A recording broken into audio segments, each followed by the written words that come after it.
नमस्कार. श्री स्वामी समर्थ सर्वांना. लवकरच म्हणजेच 15 ऑक्टोबरला घटस्थापना आहे. आपल्या सर्वांच्या घरात 9 दिवसासाठी घट बसविले जातात. 9 दिवस 9 देवीच्या रूपांची पूजा केली जाते. अशातच या नवरात्रीत घट बसल्यावर देव हलवावे का, घरातील रोजची देवपूजा करावी का, याचबरोबर एका घरात 2 घट बसवावे का, यानंतर एका घरातील 2 महिलांनी उपवास करावेत का, या प्रकारची बरीच माहिती आजच्या व्हिडिओमध्ये आपण बघणार आहोत. तो व्हिडिओ कुठेही स्किप न करता संपूर्ण बघा. व्हिडिओला सुरुवात करण्या अगोदर तुम्ही जर का चॅनलवर नवीन असाल, पहिल्यांदा असाल, तर असेच माहितीपूर्ण व्हिडिओ बघण्यासाठी चॅनलला सबस्क्राईब करा आणि बाजूच्या बेल आयकॉनला देखील प्रेस करा. चला तर मग व्हिडिओला सुरुवात करूया. प्रत्येकाच्या घरामध्ये नवरात्रीमध्ये घट बसविले जातात. प्रत्येकाची कुलदेवी ही वेगवेगळी असते. प्रत्येकाच्या कुलाचाराप्रमाणे प्रत्येकाच्या घरामध्ये घटस्थापना ही वेगवेगळ्या पद्धतीने केली जाते. प्रत्येकाची घटस्थापना करण्याची पद्धत देखील वेगवेगळी असते. प्रत्येकाची देवी देखील वेगवेगळी असते आणि त्या देवतेप्रमाणे त्यांच्या घरामध्ये, त्या कुलाचाराप्रमाणे त्यांच्या घरामध्ये देव घटी बसतात. त्याचबरोबर घटस्थापना ही केली जाते. तुमच्याकडे जशी पद्धत असेल, तुमच्याकडे तुमच्या मोठ्या व्यक्ती किंवा तुमचे सासूबाई तुमच्या घरामध्ये ज्या पद्धतीने देवी बसवत असतील, ज्या पद्धतीने घट बसवत असतील, त्या पद्धतीने तुम्ही तुमच्या घरामध्ये घट स्थापन करायचे आहेत. घटाची स्थापना केल्यानंतर आपण आपले देव हे घटी बसवत असतो. आपण आपल्या घरात, आपल्या देवघरातील देव हे विड्याच्या पानावर घटी बसवत असतो. काही ठिकाणी फक्त घटस्थापना झाल्यानंतर घटाच्या बाजूला त्यांचे कुलदेवीची मूर्ती, त्याचप्रमाणे कुलदेवतेचे टाक हे विड्याच्या पानावर ठेवून घटी बसवतात आणि बाकीच्या देवांची ही रोज पूजा केली जाते. काही ठिकाणी सर्व देवांची पूजा ही केली जात नाही. तर आमच्याकडे कशी पद्धत आहे बघा. ज्या दिवशी घटस्थापना असते त्या दिवशी देवांना पंचामृताने आंघोळ घालतात आणि सर्व देव हे विड्याच्या पानावर मांडतात आणि या देवतेची पूजा 10 दिवस केली जात नाही. ज्या दिवशी दसरा असेल त्या दिवशी या सर्व देवांना पुन्हा पंचामृताने आंघोळ घातली जाते आणि या देवांना दसऱ्याच्या दिवशी या देवांची पूजा केली जाते.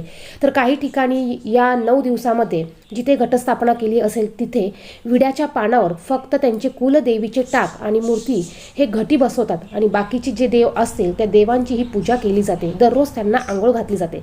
तर तुमच्याकडे जशी पद्धत असेल त्या पद्धतीने तुम्ही ह्या सर्व गोष्टी करायच्या आहे. तुमच्याकडे जर का सर्व देव घटी बसवत असतील तर तुम्ही सुद्धा 10 दिवस देवांना आंघोळ घालायची नाही आहे. आणि जर का तुमच्याकडे या 10 दिवसात फक्त जी देवी असेल, आपण घट हे देवीचे मांडत असतो, तुमची जी कुलचारानुसार जी कुलदेवी असेल तिला फक्त तुम्ही घटी बसवत असाल तर तुम्ही बाकीच्या देवांना देखील आंघोळ घालू शकतात. यूट्यूबवर बरेच असे व्हिडिओ आहेत की त्यामध्ये बऱ्याच प्रकारची माहिती, ही वेगवेगळी माहिती दिली गेलेली आहे. काही माहितीमध्ये देव घटी बसवतात तर काही माहितीमध्ये देवांना दररोज आंघोळ घालतात अशी माहिती सांगितलेली आहे. पण तुमच्या कुलाचाराप्रमाणे किंवा तुमच्या परंपरेने किंवा तुमचे जे पिढी आहे, तुमच्यापेक्षा ज्या मोठ्या व्यक्ती आहेत त्या जसं करत आलेल्या आहेत त्या पद्धतीने तुम्ही सुद्धा तुमच्या घरात ही रीत, ही परंपरा चालू ठेवा. म्हणजे तुमच्याकडे जर का देव 10 दिवस घटी बसवत असतील तर तुम्ही बसवा आणि तुमच्याकडे जर का देवांची पूजा केली जात असेल तर तुम्ही फक्त जे कुलदेवीचे टाक आहे ते बाजूला ठेवून, मूर्ती बाजूला ठेवून बाकीचे देवांना तुम्ही स्नान घालू शकतात. तर आमच्याकडे सर्व देव हे घटी बसवतात. सर्व देव विड्याच्या पाण्यावर मांडले जातात. 10 दिवस आमच्याकडे अजिबात पूजा केली जात नाही. देवांची तुम्ही दररोज फुलं वाहून, हळदी कुंकू वाहून पूजा करू शकतात. आता देव जर का तुम्ही घटी बसवले तर याचा अर्थ असा नाही की तुम्ही देवांना काहीच करायचं नाही. रोज तुम्ही देवांना हळदी कुंकू वाहू शकतात. आधी वाहिलेली फुलं काढून घ्यायची, नव्याने दुसरी रोज फुलं तुम्हाला देवांना वाहायची आहे. देवांना तुम्ही नैवेद्य दाखवू शकतात. धूप, दीप, आरती ह्या गोष्टी तुम्ही दररोज करायच्या आहेत. ज्याप्रमाणे आपण घट बसवल्यावर घटाला हळदी कुंकू वाहतो, अक्षदा वाहतो, धूप दीप दाखवतो, त्याचप्रमाणे घटाला नैवेद्य दाखवतो, घटाची रोज आरती करतो, याप्रमाणे आपल्याला सर्व देवांची पूजा करायची आहे. याचबरोबर तुम्ही काही देवांच्या सेवा करत असतील, स्वामी समर्थांच्या सेवा करत असतील, उपासना करत असतील तर ह्यासुद्धा तुम्ही दररोज करायच्या आहे. तुम्ही ज्या टायमात तुमच्या ह्या गोष्टी करत असाल त्या टायमात तुम्ही ह्या सर्व गोष्टी करू शकतात. आता या नवरात्रीमध्ये जर का तुम्हाला कुंकुमार्चन करायचं असेल तर ते कसं करावं. आता प्रत्येकाला प्रश्न पडतो की देव घटी बसतात, देव हलवायचे नाही, तर कुंकुमार्चन कसं करायचं. तर बघा, तुमच्या देवघरामध्ये जर का श्रीयंत्र असेल तर तुम्ही रोज श्रीयंत्रावर कुंकुमार्चन करू शकतात. श्रीयंत्र हे देवी लक्ष्मीचं आसन आहे आणि हे श्रीयंत्र तुम्ही देवघरातून उचलू शकतात.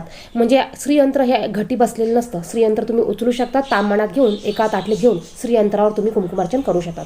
तुम्हाला जर का देवीच्या टाकावर किंवा तुमच्या देवीच्या मूर्तीवर तुम्हाला कुंकुमार्चन करायचं असेल तर ते कसं करायचं, तर बघा तुमचा टाक, तुमची मूर्ती जिथे असेल ती तिथेच असू द्यायची.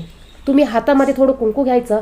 तुमच्या हातामध्ये कुंकू घेतल्यानंतर तुम्हाला जी काही सेवा करायची आहे, मग तर तुम्हाला जर का देवीचे अष्टोत्तर नामावली म्हणायची असेल किंवा श्री सुक्तम म्हणायचं असेल किंवा नवार्णव मंत्र म्हणायचा असेल किंवा तुमच्या कुलदेवतेचं 108 वेळा तुम्हाला नामस्मरण करायचं असेल तर ते तुम्ही करायचं आहे. आणि यानंतर तुम्हाला हे हातातलं कुंकू त्या तुमच्या देवीच्या टाकावर किंवा मूर्तीवर तुम्हाला मूर्तीपाशी म्हणजे पायापाशी तुम्हाला त्यांच्या चरणापाशी अर्पण करायचं आहे.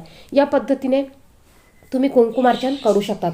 आता दुसरी पद्धत म्हणजे तुम्ही तुमच्या कुलदेवीच्या नावाने किंवा तुमच्या कुलदेवीच्या टाकाच्या नावाने तुम्ही एक सुपारी घ्या. ती सुपारी तुम्ही तामनात ठेवा आणि त्या सुपारीवर तुम्ही अशा पद्धतीने कुंकुमार्चन सेवाही करू शकतात. तर कुंकुमार्चन सेवा कशी करायची हे मी तुम्हाला आत्ता सांगितलं. या पद्धतीने तुम्ही कुंकुमार्चन सेवा ही करू शकतात. कारण 10 दिवस आपले देव हे घटी बसलेले असतात, त्यामुळे आपण देवांना हलवायचं नाही किंवा उचलायचं नसतं. त्यामुळे तुम्ही अशा पद्धतीने सुपारीवर सुद्धा कुंकुमार्चन करू शकतात. या नवरात्रीच्या 9 दिवसामध्ये देवी आपल्या घरामध्ये ही सूक्ष्म स्वरूपात वास करत असते. यासाठी आपल्याला या 9 दिवसामध्ये आपल्या घटांना, आपल्या देवतांना हात लावायचा नाही किंवा त्यांना हलवायचं नाही. याचबरोबर आपल्याला देवी आपल्या घरामध्ये ही सूक्ष्म स्वरूपात वास करत असल्यामुळे आपल्याला आपल्या घटाची या 9 दिवसात संपूर्ण 9 दिवसामध्ये आपल्याला पूर्ण श्रद्धेने, भक्तिभावाने पूजा करायची आहे. तुम्हाला ज्या पण काही देवीच्या सेवा करायच्या असतील, तुम्हाला दुर्गा सप्तशतीचा पाठ करायचा असेल, त्या सर्व गोष्टी तुम्ही या नवरात्रीमध्ये करू शकतात. कारण या नवरात्रीमध्ये देवीचा वास आपल्या घरामध्ये असतो. आपण जी पण सेवा करू त्याचं फळ हे आपल्याला 100% मिळत असतं. यासाठी तुम्ही या नवरात्रीमध्ये दुर्गा सप्तशतीचं देखील पाठ करू शकतात. याचबरोबर एका घरामध्ये 2 घट बसवावे का, म्हणजे बघा सासू सासरे आपले आहेत आणि जर का आपली सासू सासरे घट बसवत असेल आणि जर का त्यांची सून किंवा लेक काही कामानिमित्त बाहेर गावी राहत असेल आणि त्यांना जर का घट बसवायचा असेल तर ते बसू शकतात का, तर नाही. एका घरामध्ये एकच घट बसवला जातो. तुमची जर का सासू सासरे घट बसवत असेल तर सुनाने घट बसवायचं नाही, कारण एका घरामध्ये हा घट एकच बसवला जातो. याचबरोबर जर का घरामध्ये सासू उपवास पकडत असेल तर सुनाने पकडावा का, तसं बघितलं तर घरामध्ये जर का घट बसवला तर घरात जर का सासू असतील तर मोठ्या सासूबाई ह्या उपवास पकडत असतात आणि सून या उठता बसता उपवास करत असतात. पण जर का तुमची इच्छा असेल की सासू पण उपवास पकडते आणि मला पण उपवास पकडायचे आहे तर तुम्ही उपवास पकडू शकतात. पण हे उपवास जर का एकदा पकडले तर तुम्हाला ते मध्ये सोडता येत नाही. तुम्ही म्हणाल मी ह्या वर्षी उपवास करते, ह्या वर्षी 9 दिवसाचे उपवास करते, दुसऱ्या वर्षी तुम्हाला वाटलं की मी उठता बसता करते, मला निघत नाही, मग तुम्ही उठता बसता करताल. पुन्हा 2 वर्षांनी तुम्हाला वाटेल की मी पुन्हा 9 दिवसाचे उपवास करते, तर असं चालत नाही. तुम्हाला जर का उपवास कंटिन्यू करता येत असेल, 9 दिवस तुम्हाला उपवास निघत असेल तरच तुम्ही उपवास 9 दिवसाचे पकडा. नाहीतर मग तुमच्या सासूबाई जर का उपवास करत असतील तर तुम्ही सासूबाईंना उपवास करू देऊ शकतात.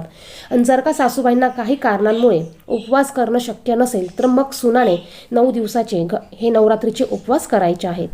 आता घट जर का तुमच्या गावाकडे बसवत असतील तर तुम्ही तुमच्या घरामध्ये अखंड दिवा लावू शकतात. 9 दिवस तुम्ही अखंड दिवा लावून देवीची सेवा करू शकतात, दुर्गा सप्तशतीचा पाठ करू शकतात, कुंकुमार्चन करू शकतात. तुम्हाला जेवढ्या गोष्टी देवीसाठी करणं शक्य आहे तेवढ्या गोष्टी तुम्ही करू शकतात. 2 टायमाला तुम्ही देवीची आरती देखील करू शकतात. फक्त घट हा एकाच ठिकाणी म्हणजे घट हा एकच जण बसवू शकतो. तुमचे सासू सासरे जर का बसवत असेल तर तुम्ही घट बसवू शकत नाही. बाकी तुम्ही अखंड दिवा वगैरे लावू शकतात. पण जर का तुम्ही अखंड दिवा लावत असाल तर याचे काही नियम आहे. आता तुम्ही अखंड दिवा लावणार असाल तर तुम्हाला घराला कुलूप लावून कुठेही जाता येणार नाही. आता तुम्ही जर का जॉब करत असाल तर तुम्ही सकाळी कुलूप लावून जॉबला जाऊ शकतात, संध्याकाळी पुन्हा तुम्ही घरी येणारच असतात. पण तुम्हाला गावी 24 तासासाठी कुलूप लावून कुठेही जायचं नसतं. अखंड दिवा तुम्हाला तो विझू द्यायचा नसतो, म्हणजे तो विझणार नाही याची तुम्हाला काळजी घ्यायची असते. तर या गोष्टी तुम्हाला या नवरात्रीत फॉलो करायच्या आहे. घटस्थापना कशी करायची याचा व्हिडिओ आपल्या चॅनेलवर आहे. त्याचबरोबर अखंड दिवा कसा लावायचा आणि त्याचे नियम काय आहे याचा देखील व्हिडिओ आपल्या चॅनेलवर आहे, तो तुम्ही पाहू शकतात. यानंतर घटस्थापनेच्या अगोदर तुम्हाला तुमचं सर्व घर हे स्वच्छ करून घ्यायचं आहे. तुमच्या घरामध्ये न लागणारी वस्तू किंवा न लागणाऱ्या गोष्टी असतील तर तुम्हाला काढून टाकायच्या आहे. घरातील सर्व जाळे जळमट देखील तुम्हाला स्वच्छ करायचे आहे. याचबरोबर तुमचे घरातील कपडे, भांडी, म्हणजे जीही काही गोष्टी असतील त्या सर्व तुम्हाला घरात ह्या स्वच्छ करायचं आहे. आणि यानंतर तुम्हाला नवरात्रीमध्ये घट बसवायचे आहेत. व्हिडिओत सांगितलेली माहिती आवडली तर व्हिडिओला नक्कीच लाईक करा. चॅनेलवर जर का पहिल्यांदा असाल तर अशीच माहितीपूर्ण व्हिडिओ बघण्यासाठी चॅनेलला सबस्क्राईब करा. धन्यवाद. श्री स्वामी समर्थ.